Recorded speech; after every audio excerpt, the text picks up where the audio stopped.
Paksol, ang handmade pansit ng Ballesteros ay gawa sa pinusong arena or arena ng palay or glutinous arena.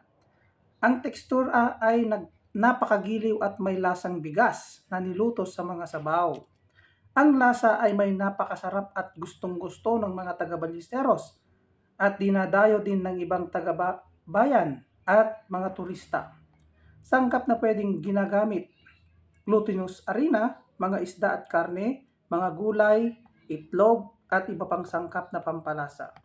Ang paggawa ng homemade paksol pansit na ito ay isang proseso na nangangailangan ng maraming oras at pagsisikap, at higit sa lahat ang pagmamahal sa paggawa upang mas malasa at masarap.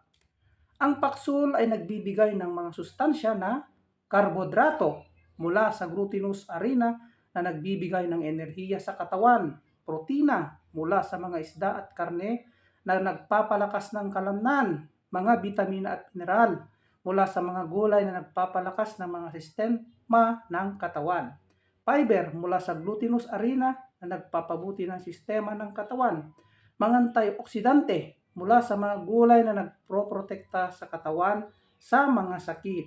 Ang paksol pansit homemade ay isang pagkain na napakasarap at napakagiliw at nagbibigay ng mga sustansya na nagpapalakas ng katawan, nagpapabuti ng sistema ng katawan. Kaya tara na mga idol, magpaksol na tayo sa aming bayan ng Ballesteros, Cagayan.